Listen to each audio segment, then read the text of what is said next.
La doctora Valeria Ortiz nos va a hablar sobre enfermedades crónico-degenerativas, pero antes les voy a platicar un poquito sobre ella. La doctora Valeria es egresada del Instituto Politécnico Nacional con la carrera de medicina, como médico cirujano y partero. Actualmente cuenta con una especialidad en medicina laboral y es coordinadora médica de Occupational Health para el Estado de México. Valeria, muchísimas gracias por acompañarnos el día de hoy. Estamos muy felices de tenerte en este espacio aquí con nosotros y te cedo el micrófono para continuar con el webinar. Muchas gracias, Grace. Buenos días a todos. La verdad es un gusto y un placer estar con todos ustedes el día de hoy, sobre todo con un tema que en lo particular me gusta mucho. Creo que es un tema que me puedo extender horas y horas, pero que al menos cada uno de ustedes ha escuchado hablar de estas enfermedades crónicas degenerativas, ya sea con amigos, familiares, incluso en esta pandemia del COVID, pues muchos se fueron a casita precisamente por presentar este tipo de vulnerabilidad. Entonces, para mí es grato, aunque suene muy trillado ya este tema, es muy grato volverles a explicar como manera preventiva para que todos ustedes lo puedan replicar tanto en lo laboral como en lo familiar. Entonces, empezamos.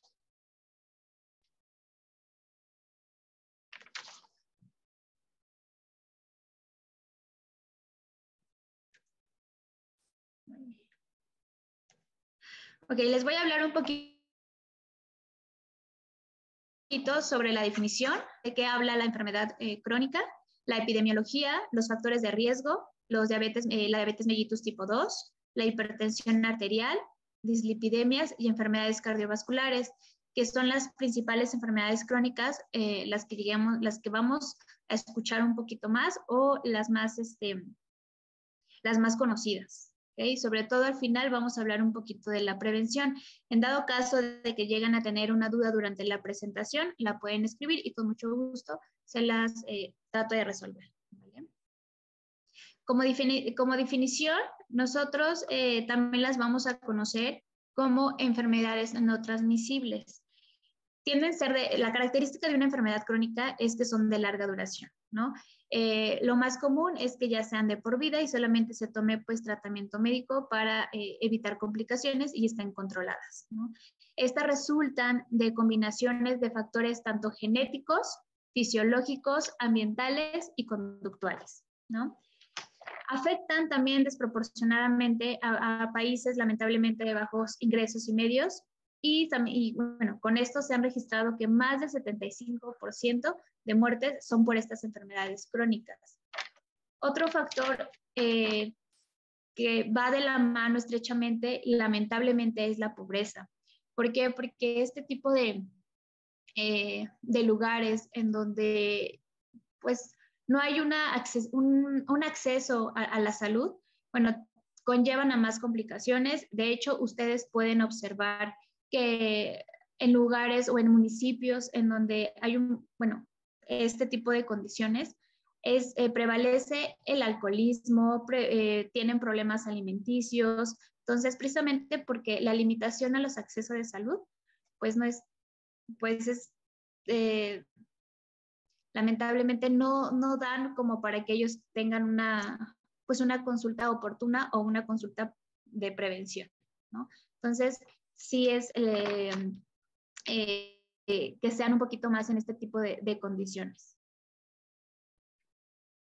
Como epidemiología, según la Organización Mundial de la Salud y junto con la Secretaría de Salud, las enfermedades no transmisibles, que son las enfermedades crónicas, matan aproximadamente a 41 personas cada año, que esto equivale a 71% de muertes que se producen en el mundo, solo por las enfermedades crónicas, ¿no? Y principalmente las que ya mencioné. Cada año mueren entre 15 millones de personas entre los 60 y 69 años de edad. Como se va viendo la estadística, antes eran que empezaban con las personas de edad avanzada o predominaban en edad avanzada de los 50 en adelante. Sin embargo, como se ha visto, ahorita ya pues en esta actualidad, ya son personas de 30 años en adelante, precisamente porque empiezan con problemas de sobrepeso, problemas de alimenticio, problemas de tabaco, alcohol. Entonces, que eso conlleva a estas enfermedades, ¿no? Entonces, lamentablemente, más del 85% de estas muertes que son prematuras son pues en países de bajos ingresos y medianos ingresos, ¿no? Y en población, sobre todo muy, muy joven. Ustedes por lo menos han conocido una persona, familiar, amigo, por lo menos una, les apuesto, que presenta este tipo de enfermedad, ¿no?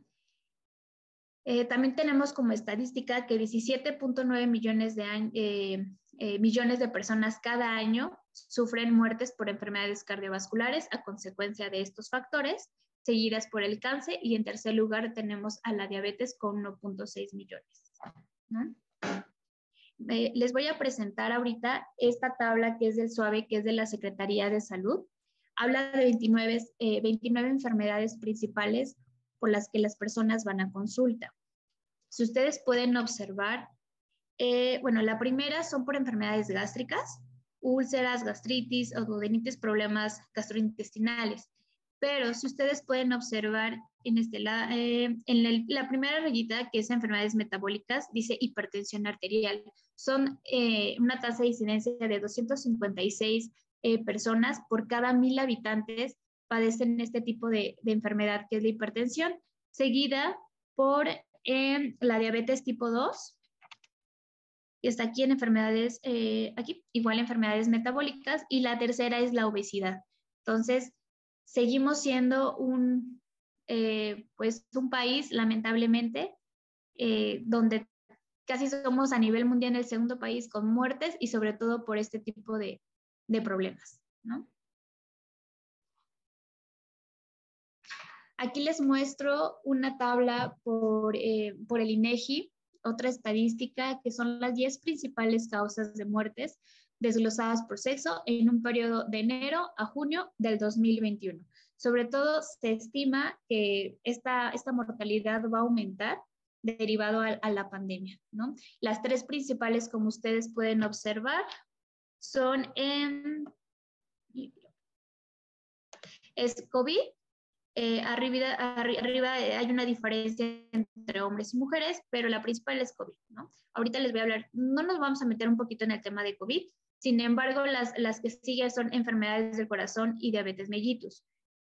Pero aquí de COVID es muy importante, digo, rara persona es que no le afectó o no tuvo tantas complicaciones o secuelas o consecuencias, porque aparentemente pues se encontraba sano o no tenía alguna enfermedad o alguna comorbilidad extra, ¿no?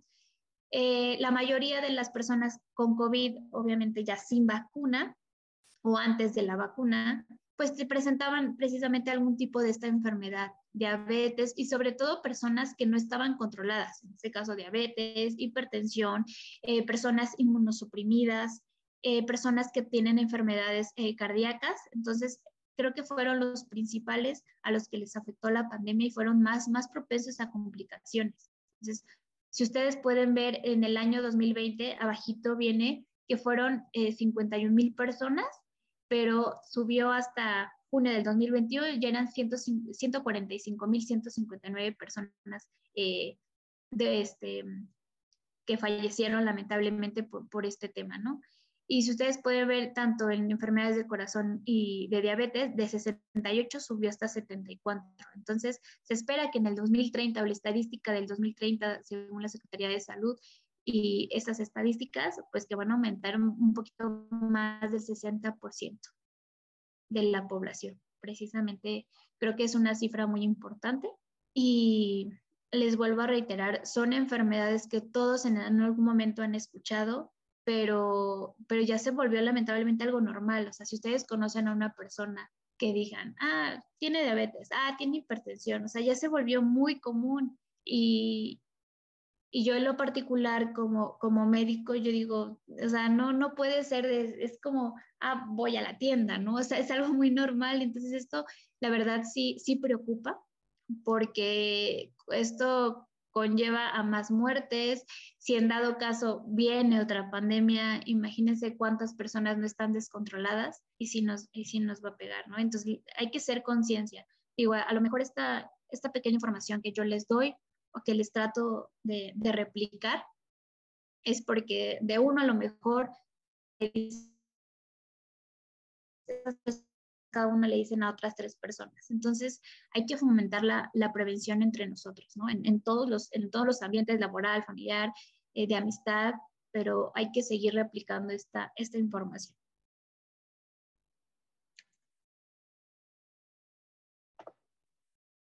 Ok, a ver si hay alguna pregunta. Okay. No. Bueno, seguimos. Ok, espérenme. Voy a ver si... Ay, creo que no cambia. Disculpen las fallas técnicas, pero quiero ver si cambia o no cambia.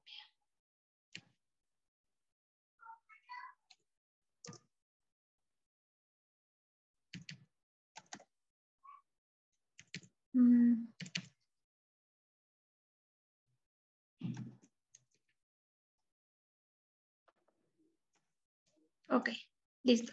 En factores de riesgo, hay 2 tipos de factores de riesgo. Los modificables y los que ya son metabólicos, ¿no? Los modificables aquí nos hablan del comportamiento y los principales son el uso, el consumo de tabaco y el uso del alcohol. Estoy hablando también de estadísticas, sobre todo de consultas, tanto del país en general, sobre todo aquí voy a hablar ahorita a nivel mundial, pero nos afecta, el tabaco afecta que cobra un poquito de muertes al año con unos 7 millones. Entonces, no solamente las personas que fuman, sino también las personas que se exponen al humo ajeno. Entonces, digo, el tabaco, aunque sea hay personas que dicen, es que el cigarro electrónico, ¿no? Me hace menos daño. Finalmente, trae diferentes sustancias que nos hacen daño, aunque sea por respirarlo, por ponerlo en la boca. Son partículas muy pequeñas que nos siguen haciendo daño y que entran a los pulmones y afectan el tracto respiratorio, el digestivo y bueno, hasta huesos, ¿no? Entonces, creo que también es un factor que todavía se puede modificar, todavía estamos a tiempo, incluso si ustedes lo han visto, ¿no? A personas, igual repito, en pandemia, personas diabéticas, hipertensas, y luego fuman, luego con estas pandemias que acaban de aparecer, pues nos van a afectar todavía más porque pues es un daño o un deterioro a nuestro organismo, ¿no? La otra es la inactividad física, que es el sedentarismo. Híjole, yo creo que de verdad suena muy repetitivo lo que les voy a decir, pero muchos, a veces, y me incluyo a lo mejor no siempre, pero muchos de nosotros trabajamos todo el día y aparte muchas personas llegan a casa, cuidan a los niños, tienen que hacer de comer, tienen que hacer muchísimas actividades, incluso están en home office, o están en la oficina todo el tiempo, o sea, comen y se vuelven a sentar, ¿no? Entonces, ¿qué es lo que pasa? Todo lo que comemos, o si es que no nos da tiempo de comer algo sano y vamos por unos taquitos, por una torta, y eso van a ser los 7 días de la semana, pues obviamente esto va pues a repercutir en nuestro organismo, ¿no? Entonces, eso también es otro factor modificable que aunque no crean, eso, los horarios, eso también lo tenemos que manejar bien y nos tenemos que dar un poquito de espacio para darnos por lo menos una actividad física, unos 30, 20 minutitos, salir a correr, salir a caminar, hacer algún tipo de ejercicio que ustedes prefieran, pero sí darnos ese espacio o procurarnos por lo menos mínimo 3 veces a la semana darnos ese espacio para esta actividad. De verdad es muy, muy importante. Aproximadamente 1.6 millones de personas a nivel mundial mueren por consecuencia de por un sedentarismo o una inactividad física, que eso lo mismo conlleva otras complicaciones, ¿no? El otro punto son las dietas ineficientes. sobre todo las personas que tienen, que comen alimentos ricos en grasas, ricos en carbohidratos y sobre todo ricas en sal, ¿no? Porque hay ciertos, ahorita vamos a hablar un poquito más, más adelante de cómo funcionan un poquito las grasas en nuestro organismo, pero básicamente esos son todos los factores de riesgo que aún estamos a tiempo de modificar. Entonces, para que no lleguemos a los otros factores que son metabolismos. Entonces, si ustedes, como dicen, es que siempre me dicen, haz ejercicio, come sano, ¿no? Realmente eso es lo básico. Si ustedes tienen alguna duda, pueden incluso pedir opinión a su médico de confianza, a su nutriólogo de confianza, sobre todo orientarlos un poquito a comer más sano, ¿no? Es bien difícil. Y en lo particular, eso se los doy como algo particular, muy mío, un consejo. Yo siempre les digo, puedes comer de todo, puedes comer muy rico los taquitos, o sea, sí puedes comer de todo, siempre y cuando sea o sea, con medida, ¿no? Que no sea en exceso, que no lo comas todos los días, que tampoco comas una cantidad excesiva. Entonces, sí lo puedes comer, siempre y cuando lo moderes y pues realices alguna actividad física, ¿no? Entonces, para que tú puedas degustar de toda esa comida rica.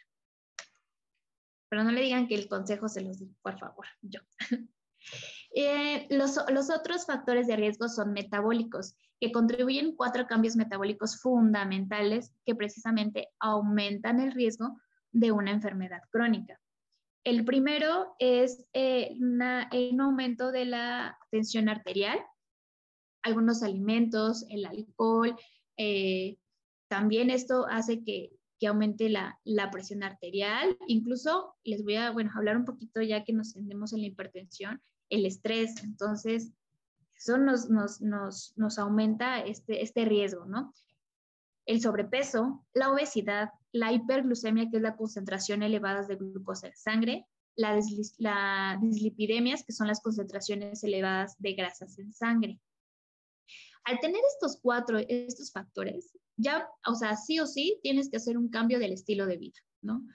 Ya no puedes, incluso ya cuando presentas una prediabetes o una prehipertensión, ya a veces son auxiliados lamentablemente con medicamentos.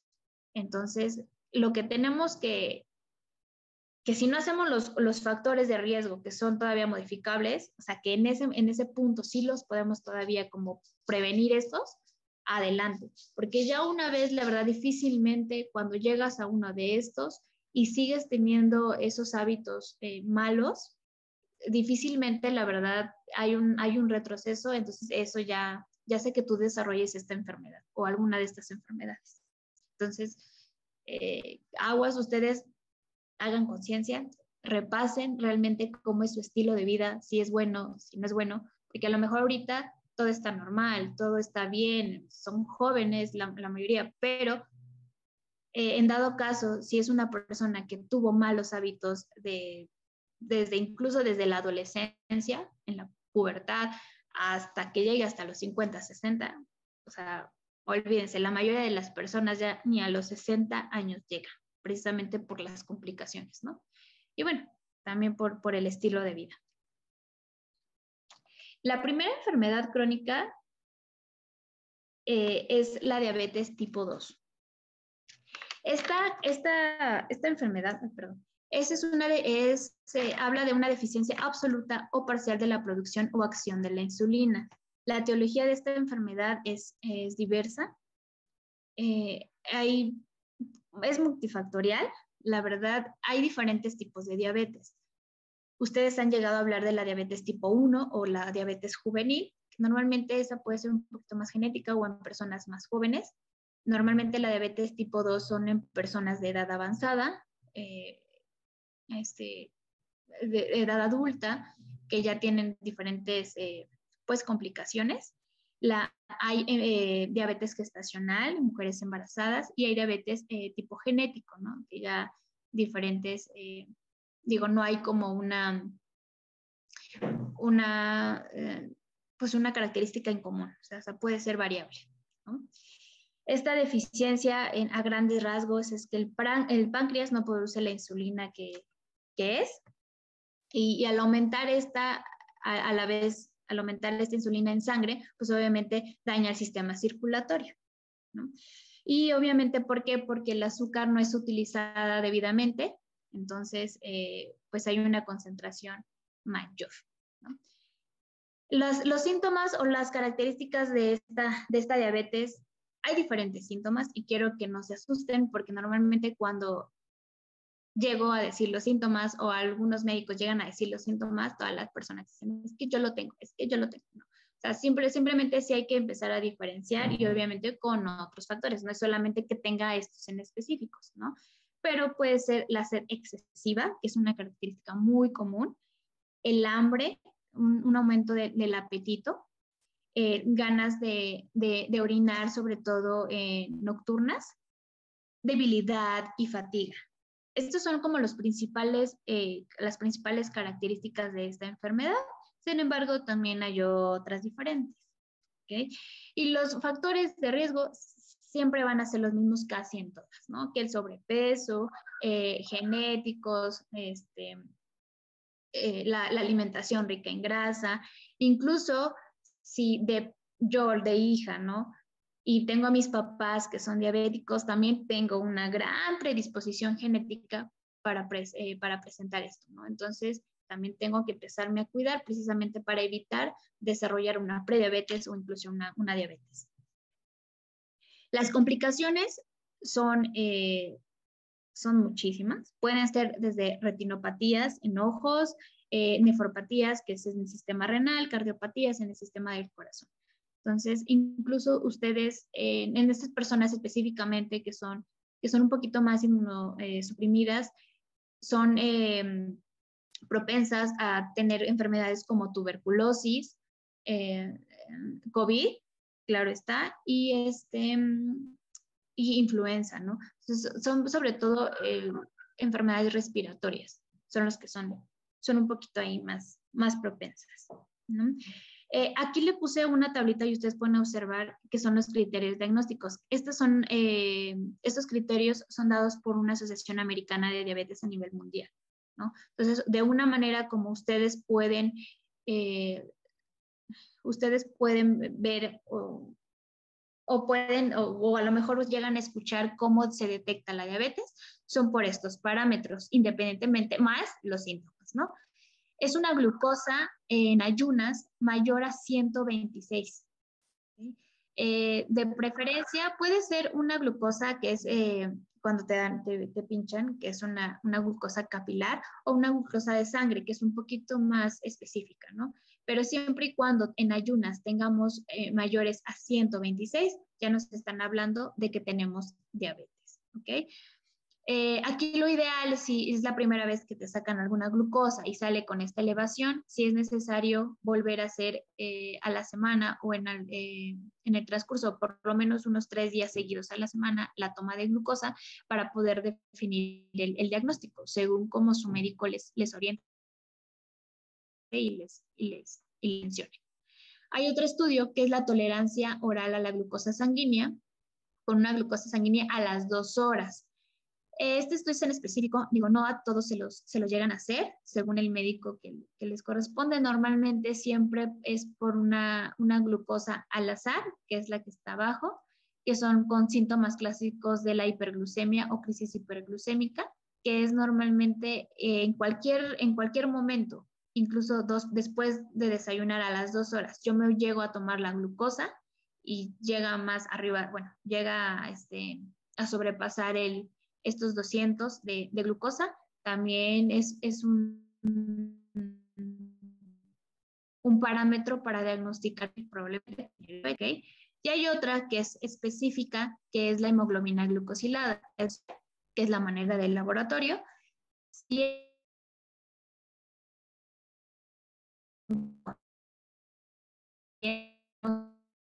de que tiene diabetes o es propenso a diabetes. ¿Okay? Cuando, y sobre todo esta glucosa que la han escuchado hablar, si en algún momento algún familiar o amigo se la han mandado a hacer, esta glucosa a nosotros como personal de salud nos ayuda muchísimo. Una persona que ya es diagnosticada con diabetes, y a los 3 meses lo volvemos a citar y le pedimos esta hemoglobina, si esta hemoglobina está elevada de 6.5, quiere decir que la persona no está llevando bien ni su régimen alimenticio, ni actividad física y ni sus medicamentos, que es lo principal. Es como engañarse solamente de, ay, aunque le haga la glucosa capilar o le haga la glucosa de sangre y salga, no sé, en 127, ¿no?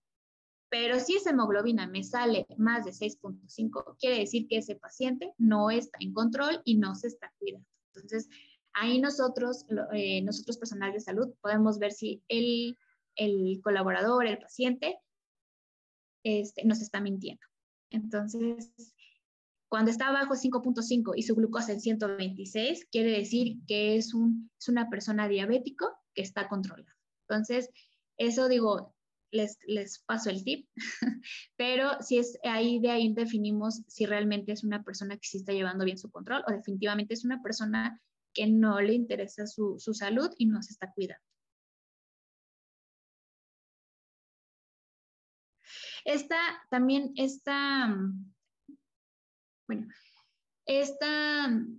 Bueno, la diabetes incluso con la hipertensión se me fue la salud. Hay una mayor incidencia en los estados del norte, tanto Coahuila, Monterrey, Tamaulipas, Durango, precisamente porque allá la alimentación es rica en carne, ¿ok? Todos dicen, no, pues por fin, que nos digan que la grasa y que la carne, no, o sea, por eso siempre les menciono que es todo con moderación. ¿Okay? Cuando hay personas, por ejemplo, con prediabetes, son personas normalmente que tienen sobrepeso, ya tienen problemas de obesidad. Incluso cuando hay una persona que tiene problemas de obesidad y le llegan a hacer todos estos estudios como de diabetes o hipertensión, pero aún sus cifras salen normales, todavía estamos a tiempo de que, o incluso un poquito elevadas, pero sin llegar a un criterio diagnóstico como tal de diabetes o hipertensión, aún estamos a tiempo de poder modificar eso para que no avance a una enfermedad crónica. ¿Okay? La otra enfermedad es la hipertensión arterial. La hipertensión arterial también es de origen multifactorial. Se define como una presión arterial por encima de los 140, que es una tensión sistólica, y por encima de los 90, que es la presión diastólica. Nosotros agarramos dos parámetros. Si ustedes se dan cuenta, siempre decimos, ¿cuánta presión tiene? No, 120-80, 130-80. Bueno, la que decía 120, que es la tensión diastólica, eso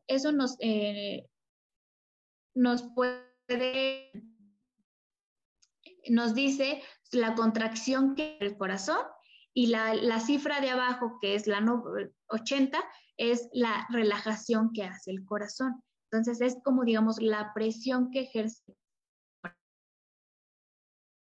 A eso se refiere con sistólica y con una presión diastólica. ¿Okay? Lo normal, como ustedes pueden ver, que es otros parámetros de la Asociación Americana, lo normal es que sea 100. Hay personas que llegan a tener presiones de 110-70, no está mal, digo, se van compensando. Hay personas que están acostumbradas a manejar bajitas y que no es mal, digo, ya depende también de cada organismo, complexión, estatura, altura. ¿No? Normalmente es 120-80, ¿no? A lo mejor estamos hablando como una presión, como una presión no tan elevada, pero como que ya nos está diciendo una prehipertensión, digámoslo así, entre 130-89, 130-80, ¿ok? Hay personas que igual lo manejan sin necesidad de estar enfermas, por eso tenemos que ver en el interrogatorio médico, nosotros como personal de salud, para que no se asusten, tenemos que llevar más o menos un control mínimo una semana para poner nuestras cifras y ver qué tanto varía esta presión, ¿no? Cuando ya estás hablando, vuelvo a reiterar, cuando están hablando ya de hipertensión arterial, es cuando la cifra es de 140-90 en adelante, ¿no?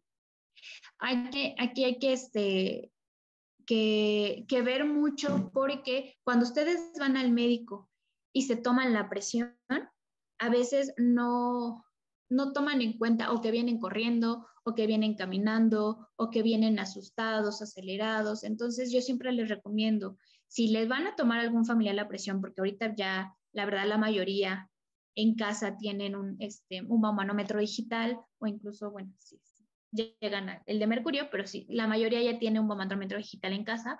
O si va al doctor a tomarse la presión de manera rutinaria, yo siempre les sugiero que se esperen unos 10 para que se puedan estar relajados, sentaditos, y ustedes ya después puedan tomarse la presión y sea una presión un poquito más real. ¿Okay? Las complicaciones igual son las mismas, problemas en el corazón, sobre todo pues, problemas cardíacos, precisamente porque si hay una presión elevada, pues estamos aumentando la tensión muscular, aumentamos palpitaciones, aumentamos taquicardias y entonces incluso les menciono que el estrés, incluso si ustedes están en estrés, en la oficina, en casa, ¿qué hace? Pues igual, aumentan hormonas, aumenta presión, aumenta tensión muscular. Entonces el cuerpo va diciendo, bueno, es una presión normal, pues ya mejor me mantengo. Entonces ya después, y hay personas que ustedes lo pueden ver, no, pues es que esa presión es normal, así la manejo, ¿no? Pero porque ya viven en estrés o ya viven con más las morbilidades,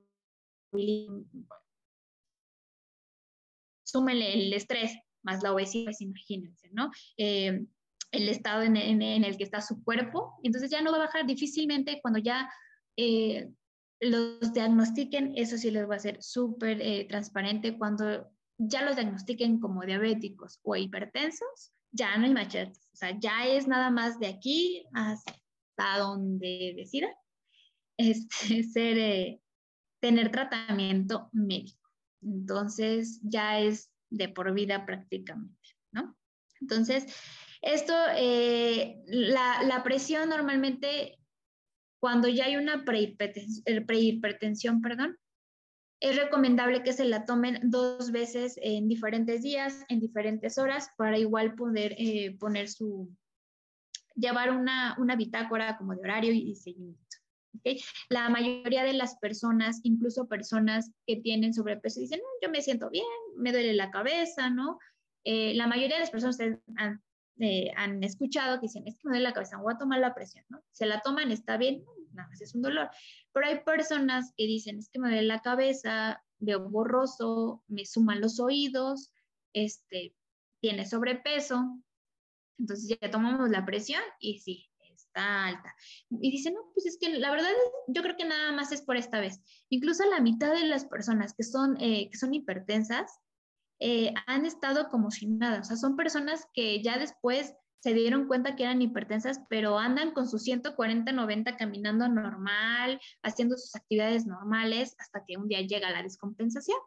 Y entonces ahí ya sí, ya se diagnostican como hipertensión, pero sí se esperan a que tengan un síntoma un poquito más fuerte. Entonces, precisamente es bien importante que ustedes siempre tengan el hábito de ir con el médico por lo menos cada 6 o cada año a un check-up de rutina, ¿no? Básico. El otro tema es la obesidad. Digo, cada tema, digo, me gusta mucho y puedo estar hablando y hablando de cada uno de ellos. Trato de hacerlo un poquito de manera general, pero si tienen alguna duda, digo, entre paréntesis, hablando de esta plática, con mucho gusto me pueden contactar y hablamos un poquito más específico del tema. Bueno, con la obesidad es una acumulación excesiva del tejido graso definido en adultos por un índice de masa corporal superior a 30. ¿Okay? El índice de masa corporal, les dejo como tip cómo se saca, es el peso sobre altura al cuadrado, ¿no? Entonces, ustedes para que más o menos vayan haciendo su cálculo, cuánto pesan, cuánto miden, y para que ustedes vean más o menos en qué rango están. Digo, esto es vital para que se lo pasen esta formulita a todos sus familiares y se hagan un chequeo de rutina ahorita que están a tiempo, ¿no? Cuando una persona tiene un IMC de 18.5 a 24.5, está normal, ¿no? A partir de 25, ya estamos hablando de que la persona tiene sobrepeso, o a lo mejor hay sobrepeso de 4 kilitos más, 3 kilitos más, no hay tanto problema, ¿no? Pero ya nos está hablando de ahí como de un foquito rojo. Cuando hablamos de obesidad, ya es arriba de los 30, tipo 1, cuando es arriba de los 35 es obesidad tipo 2, y obesidad tipo 3, obesidad mórbida, es arriba de los 40. Ya prácticamente cuando tienen este tipo de obesidad, es cuando ya tienen, bueno, ya el tratamiento es con alguna cirugía bariátrica, con anorexigénicos, incluso son medicamentos controlados para bajar de peso, siempre consultados con un médico. Ojo, porque hay personas que siempre dicen, es que a mi vecina, es que a mi hermano, es que a un amigo le sirvió, me los voy a tomar yo también, ¿no? Siempre este tipo de medicamentos no se mandan, no se recetan como dulces. Atrás de eso hay una valoración médica, hay unos análisis de laboratorio para ver cómo está tu estado de salud, a lo mejor tu colesterol está arriba, tus triglicéridos, ¿no? Entonces, antes de mandar cualquier anorexigénico, hay una valoración médica completa, ¿ok? Normalmente ya cuando llegan a este tipo de obesidad, bueno, ya es un poquito ya más complicado, ¿no? Ya es un proceso un poquito ya más lento, y sobre todo más duradero. Pero incluso esta obesidad aumentó en esta pandemia, fue una mayor incidencia.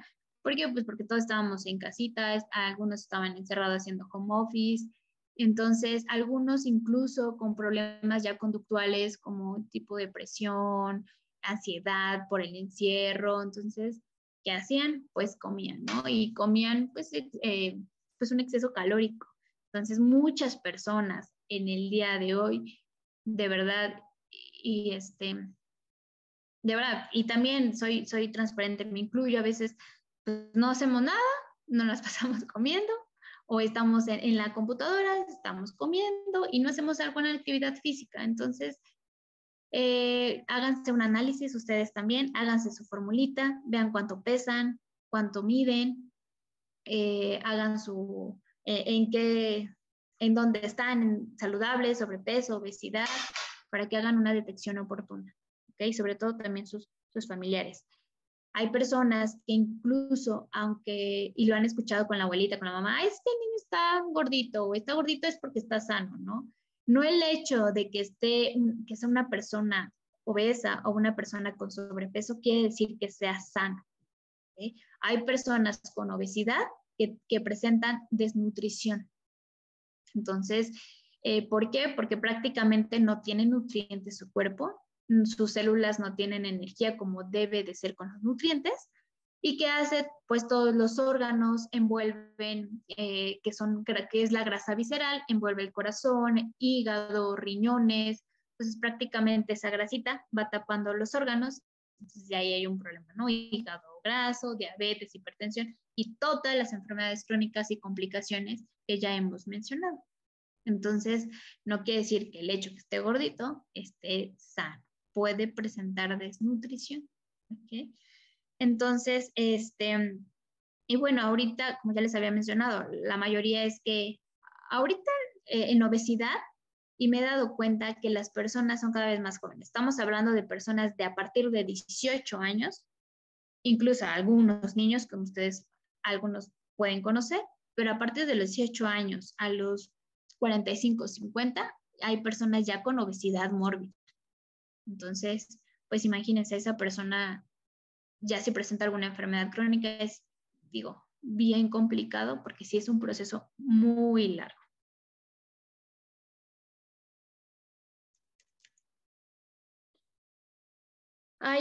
Hay otro tema que son las dislipidemias. ¿Qué es las dislipidemias? Es una concentración elevada de lípidos en sangre. Hay tres principales. La hipercolesterolemia, que es cuando se eleva el colesterol. La hipertrigliceridemia es cuando se eleva los triglicéridos. Y la hiperlipidemia mixta, que puede ser el colesterol y triglicéridos aumentan. ¿Okay? Normalmente, aquí les puse una tablita. Los triglicéridos deben de ser abajo de 150 El colesterol debe de ser abajo de 190. El colesterol HDL, que lo pueden llamar incluso cuando vayan a consulta, si quieren anótenlo, cuando vayan a consulta le dicen que es un colesterol HDL, que es el colesterol bueno. Ese se debe de mantener en un rango de 40 a 60. ¿Por qué el colesterol bueno? Porque normalmente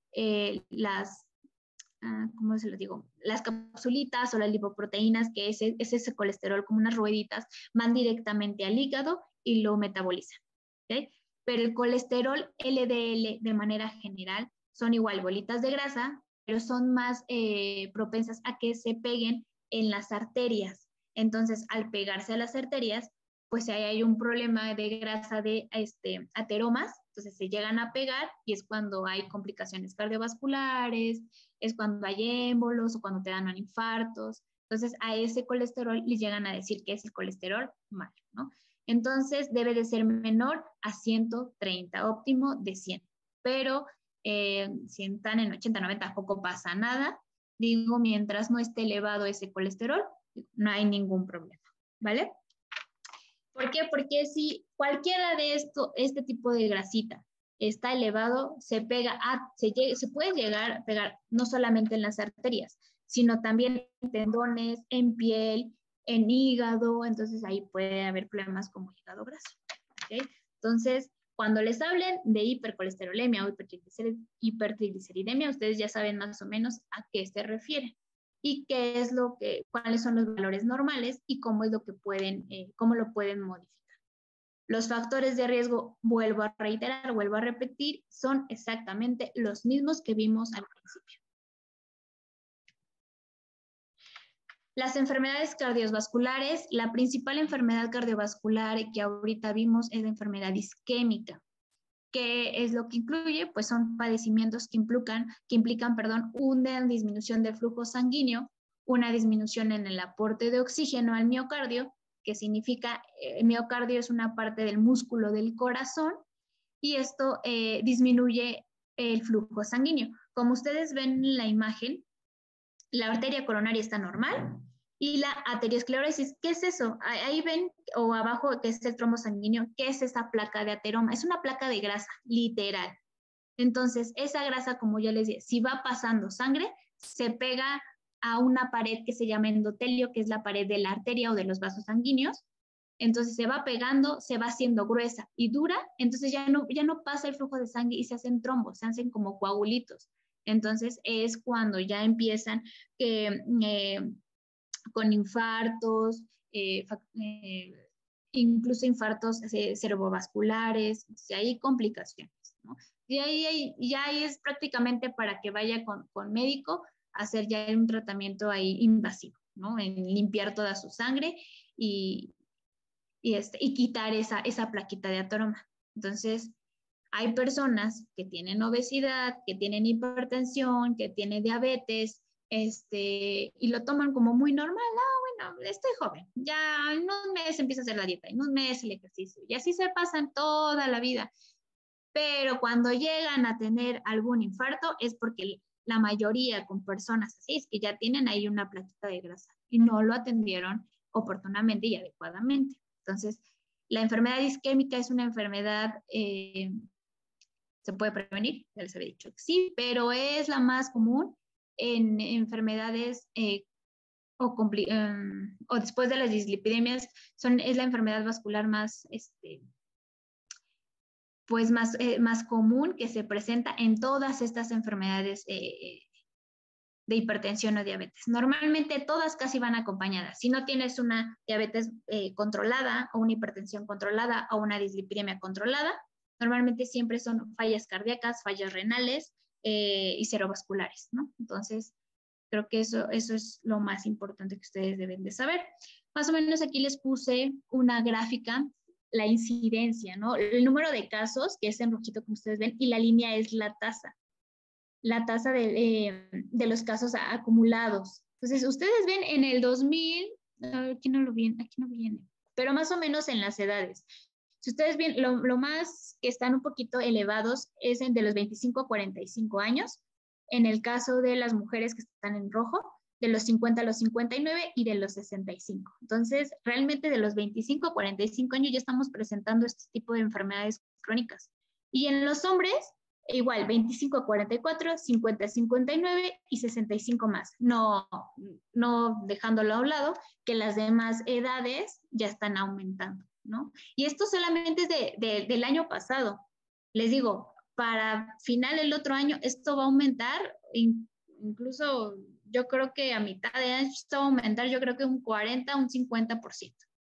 Entonces, es preocupante. ¿Cómo puedo prevenirlas? Bueno, primera, como ya les he dicho, ¿no? Aquí les puse, bueno, dos imágenes que es el plato del buen comer, la jarra del bien beber. Entonces, son recomendaciones que ustedes también pueden buscar en internet de qué habla el plato del buen comer y la jarra y ver más o menos cuáles son las porciones ideales, ¿no?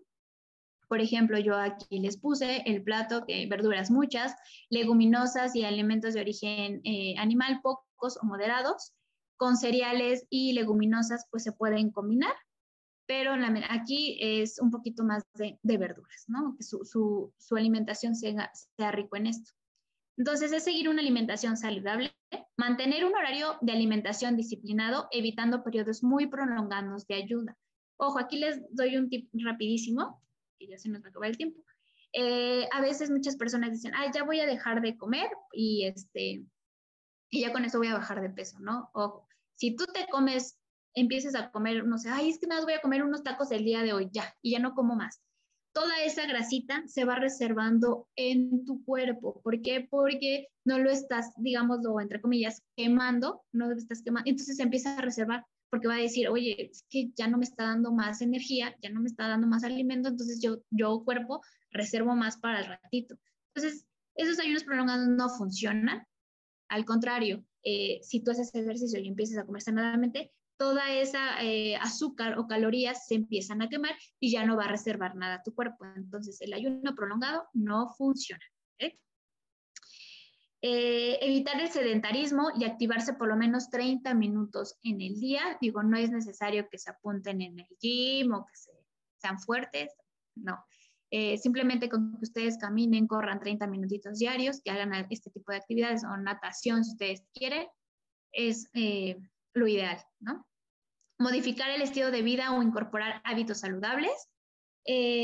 También digo, siempre hay que hacerse espacio y horarios para todos, para comer, para hacer ejercicio, para estar con la familia, para el trabajo. Hay trabajos muy demandantes, pero digo, por lo menos unos minutitos de ese espacio, porque recuerden que el estrés también conlleva estas enfermedades, ¿vale? Y acudir al médico una vez al año para revisión médica general. Muchos no les gusta ir al médico, pero digo, ahorita en este tiempo de pandemia es bien recomendable que vayan por lo menos cada 6 meses o una vez al año, que les hagan un chequeo básico desde radiografía, análisis, un electrocardiograma, en caso de las mujeres, su exploración de mama, ¿no? Su citología, o sea, todo en general. Este checo básico de verdad los puede ayudar a prevenir muchísimas enfermedades que pueden traer muchas complicaciones y consecuencias. Entonces, espero que, aunque sean pues repetitivos estos consejos, de verdad son consejos de oro y que les puede ayudar a prevenir muchísimas enfermedades. ¿Vale? Ahorita, por mi parte, eso sería todo. Vamos con la sección de preguntas, respuestas. ¿Okay? Perfecto, Val. Muchísimas gracias por todo lo que nos compartes el día de hoy en este webinar. Como bien mencionas, vamos a pasar a la parte de preguntas y respuestas. Así es que recuerden que aquí en el chat nos pueden estar escribiendo. Nosotros lo vamos a leer o también pueden ustedes activar su micrófono y con mucho gusto los escuchamos.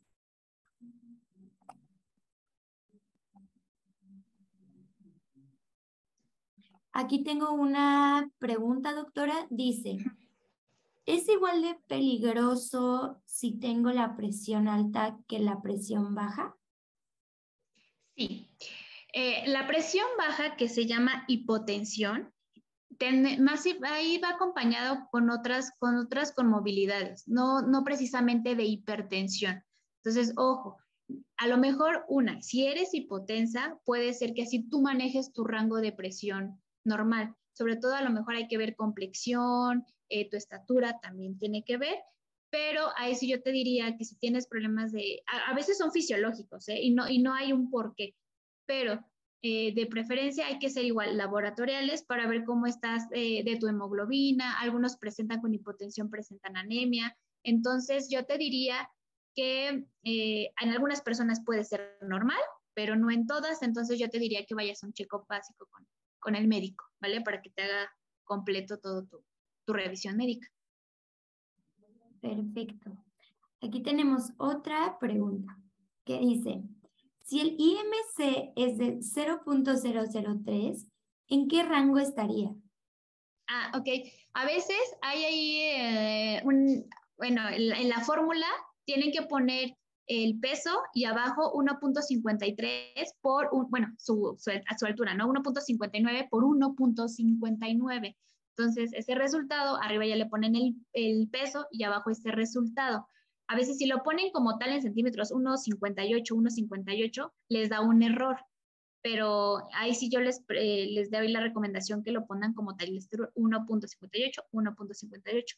O incluso más fácil, para que no se compliquen, hay aplicaciones en el teléfono, pongan aplicaciones para IMC y lo sacan, ponen su altura, incluso les piden edad, el peso, su estatura, y automáticamente ya les sale y el IMC.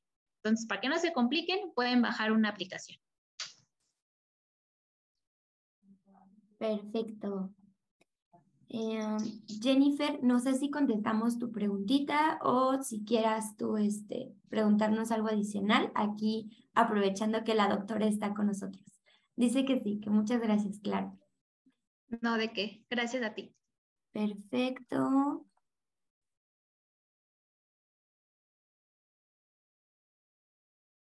Ok, aquí tenemos otra pregunta, ¿vale?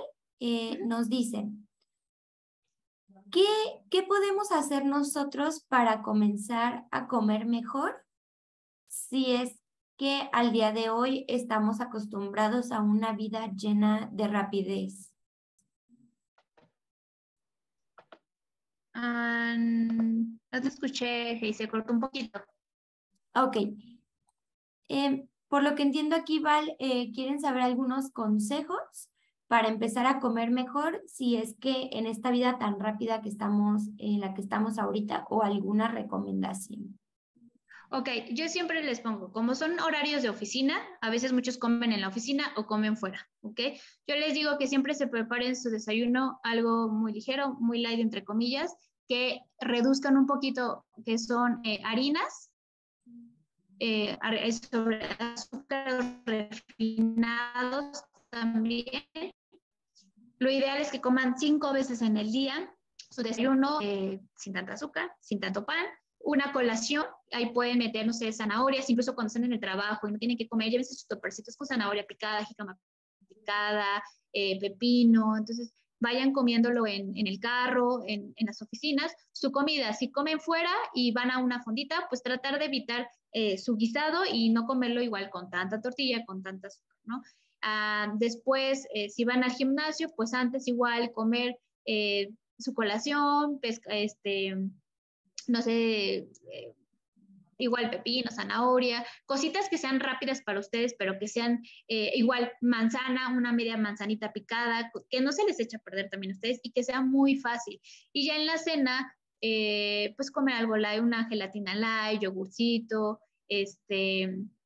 un tecito, algún huevito frito, incluso las proteínas, pollo, pescado, asaditos, sin tantos condimentos, sin tanta grasa, eso puede ser lo ideal. Aquí lo básico es evitar tanto los azúcares y las harinas. Perfecto, Val. Muchas gracias.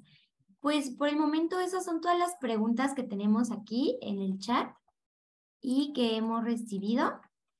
Pero recuerden que de todas maneras, si es que les surge alguna otra pregunta después, ustedes cuentan con nuestro contacto. Es más, se los voy a escribir aquí.